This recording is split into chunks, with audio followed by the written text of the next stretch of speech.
Today on StampTV, I'm going to show you a fun and cheerful pop-up card. Pop-up cards are a great way to wrap up a gift card for anyone on your holiday list. Let me show you the tools and products you're going to need to make this project. First, you're going to need some stamps. And I'm using the stamps from the new Season's Greetings StampTV kit.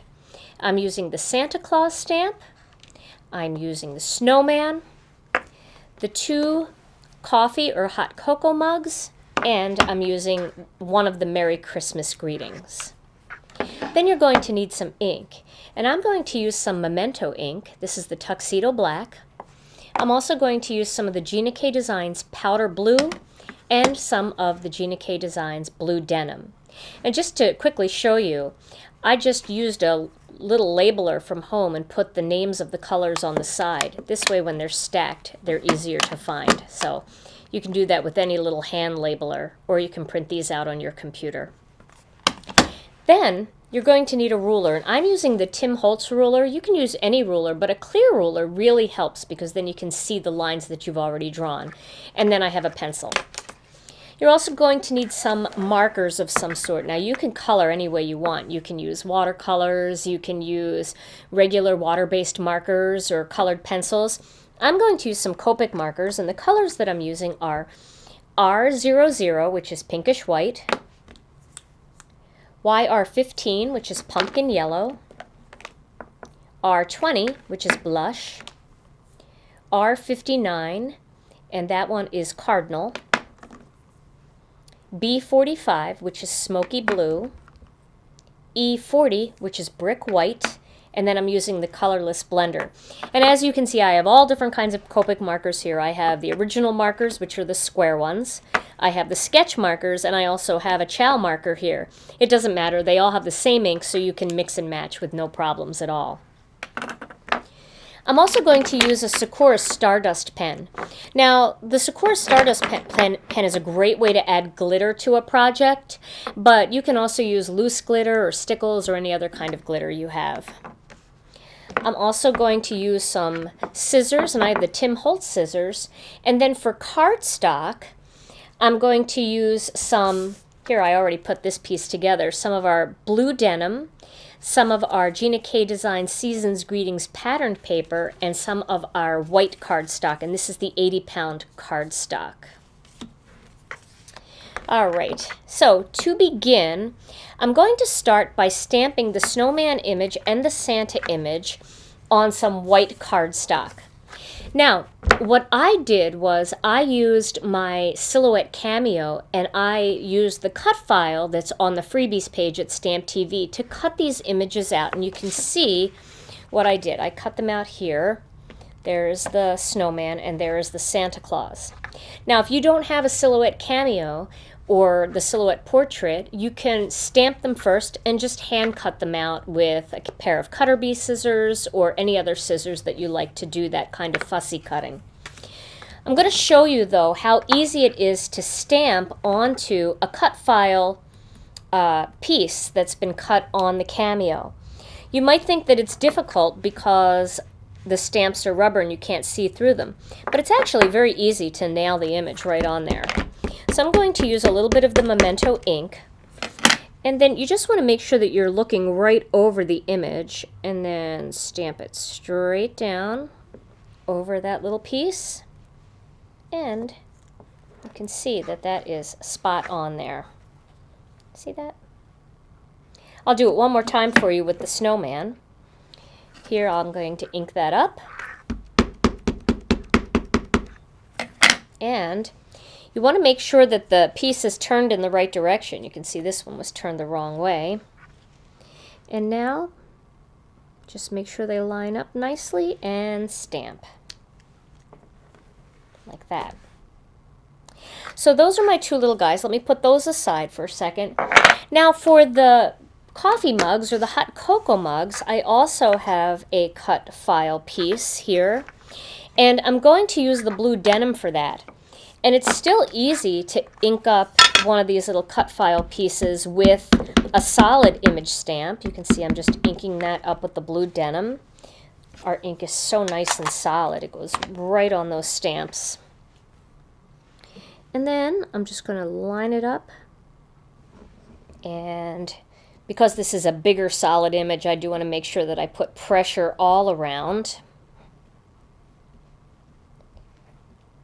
And there we go. So you can see how nice it is. Those cut files really make a difference. It makes it very easy to do these types of things.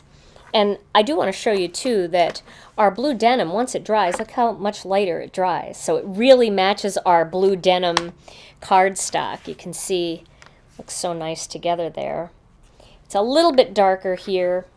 So whichever way you want to go, you can use the navy and it'll stay a little bit darker. The navy dries up to about this color. Okay, so now I'm going to color these images. And I'm going to start with the Santa. I'm going to use the R59, which is the cardinal red. And because in my pattern paper I have that cranberry tart, rather than using a traditional red on this Santa, I want to make sure that he matches what's in the pattern paper. And I'm not doing any fancy shading on the Santa. Just coloring it a nice solid red.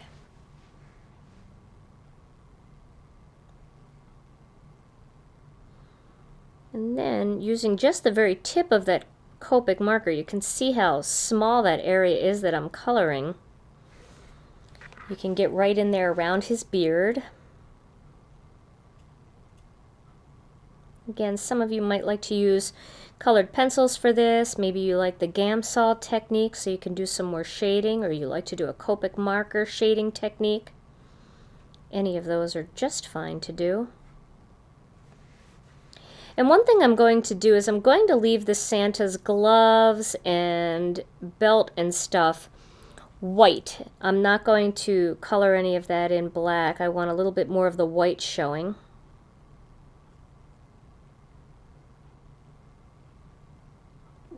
Alright, and then I think I'll color these little legs here in the cranberry, that cardinal color, to make those look like little pants or tights.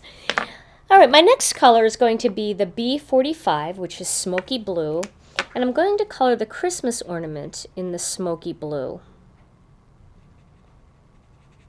A lot of our ink colors and pattern paper colors really coordinate nicely together. Our powder blue looks great with our blue denim, and it also looks great with our navy, so you have a lot of different shades that these Copic marker colors will look nice with. I'm going to do his little hat here as well in that same color because I want these two to coordinate with one another.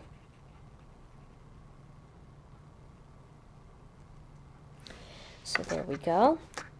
Now I'm going to grab that YR15, which is pumpkin yellow, and just color in his nose with that. Now I'm going to do the skin of the Santa with the pinkish white, which is R00.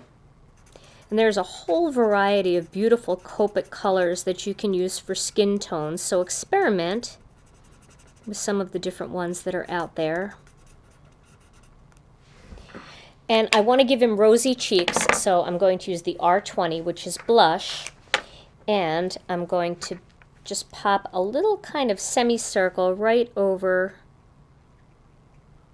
his beard there, just where rosy cheeks would be. You can see that. The last color I'm going to use is E40, which is the brick white, and that's just to give a little bit of texture to the white fur part of his hat and to his beard. I'm just coloring kind of around the perimeter, leaving a little bit of texture to his gloves and his belt a little bit, and his boots, just to give it a little bit of shading. I'm also going to do the same thing on the snowman. I'm going to just put a little bit of streaky color of that brick white to outline the snowman a bit. And that just gives him a little bit more depth and dimension.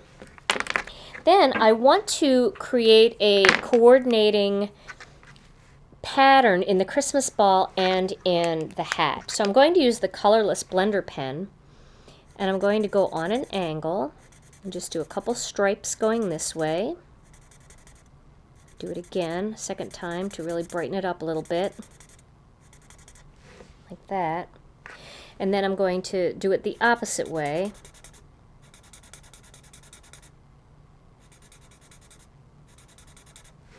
And that just gives the Christmas ball, you can see that a little bit, I don't want to come in too close because it gets blurry, but that gives you a little bit of a plaid.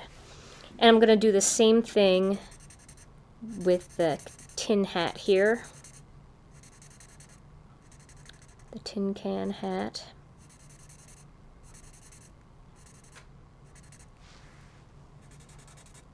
And the opposite way.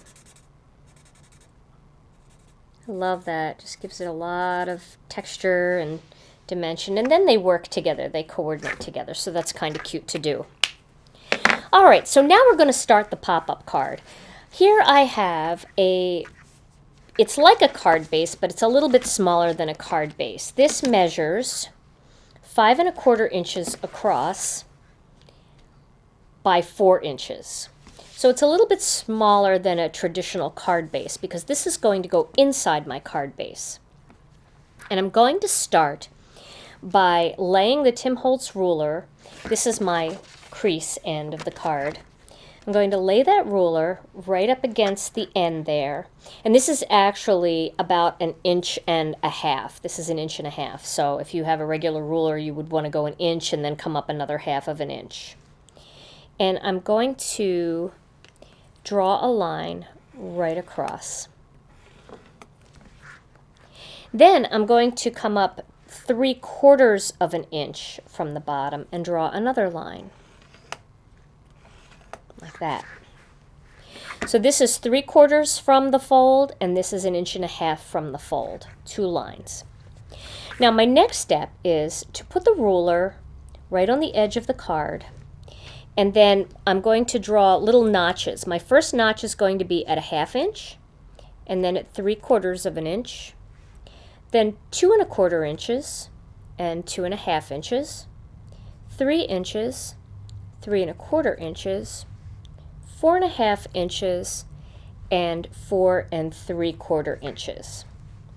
Then I'm going to move up to the next line, and I'm going to do a notch at 1 inch,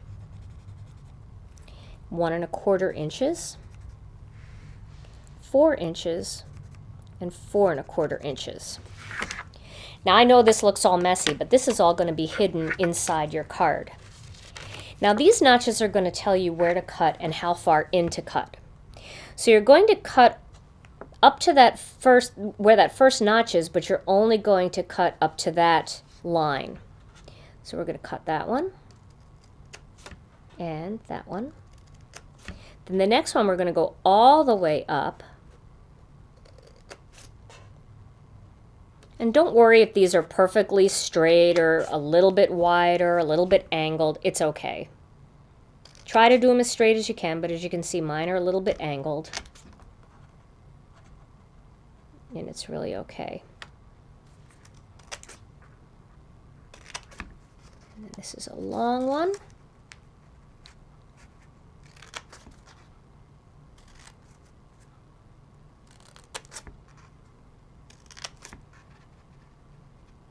And there. Okay. So now this part is actually going to be hidden inside my card. It's going to be pressed up on the inside of my card. Now what you want to do next is you want to pull these out and create a little fold like that. You want to do that with the next one.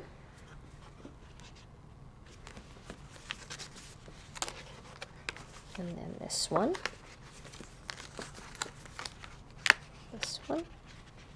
And it's okay, they're going to pop back in until you really get them all out and folded and ready.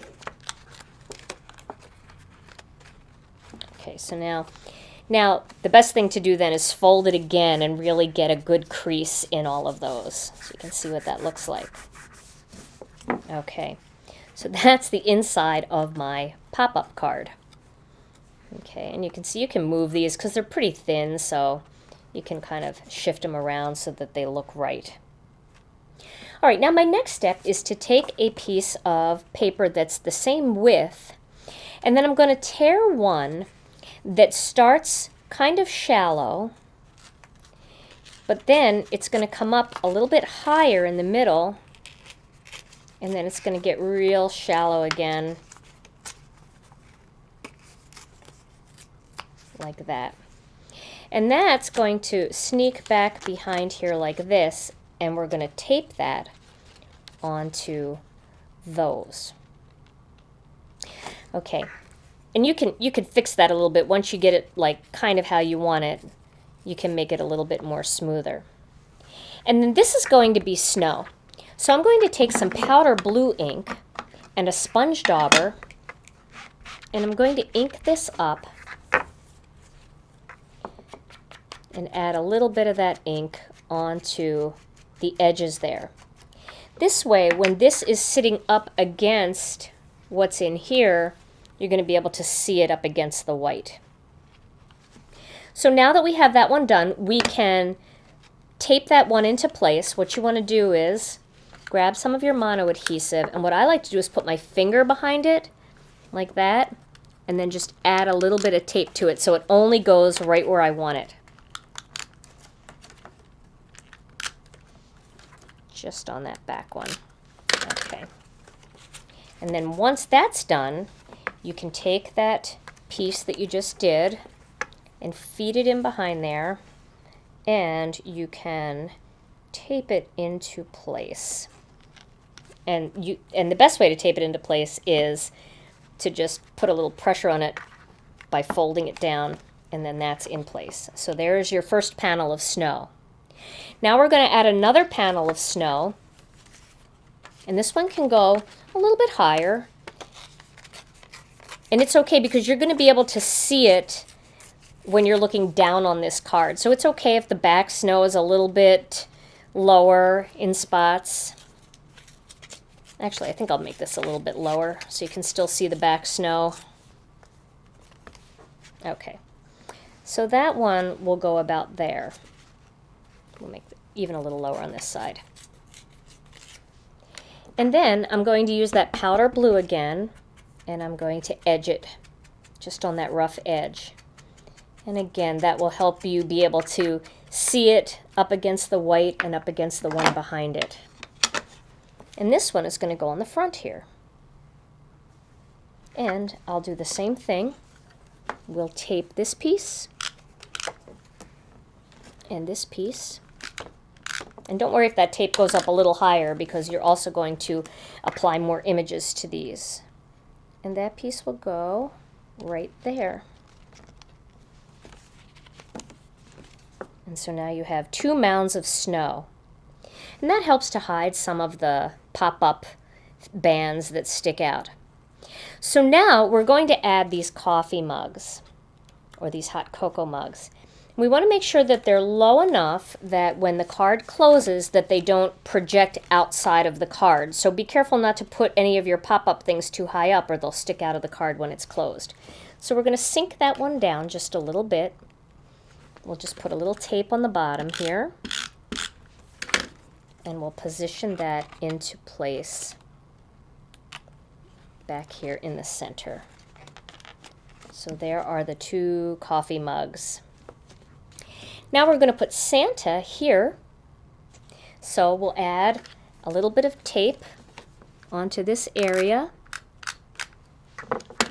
and we'll add Santa. And that closes okay. And we're going to put the snowman here.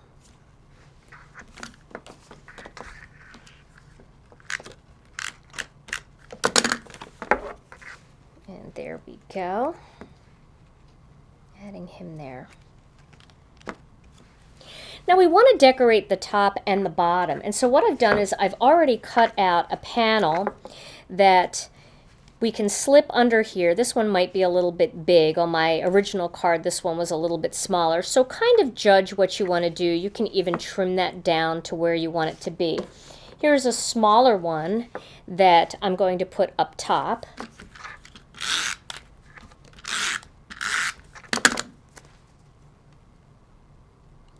So I'm not going to give you exact measurements for this bottom one. I think what you need to do is kind of just measure where you want it to be, and then you can cut it to fit.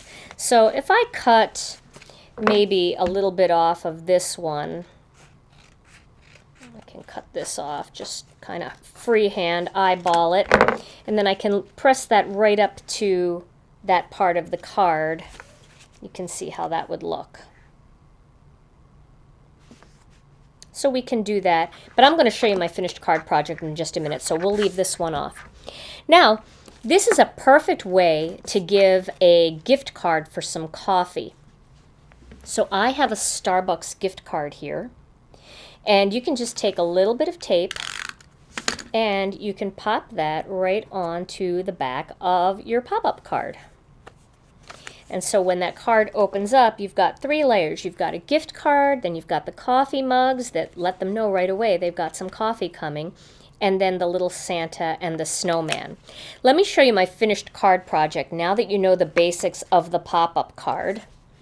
Here's my finished card project. I decorated the outside of a piece of blue denim cardstock, and I used one of the pattern papers that also has the Santa and the snowman in it from the Season's Greetings pattern paper pack. And I used the Merry Christmas and Snowflake just to make a medallion for the front of the card. Then when you open up the card, surprise, there is Santa and the coffee mugs and that snowman. And of course, you can put the Starbucks card in there, and you are all ready to give a fun pop-up card and gift. Use this same layout with birthday cake and balloon stamps and transform this project into a birthday pop-up card. Whatever the occasion, pop-up cards are always a fun surprise.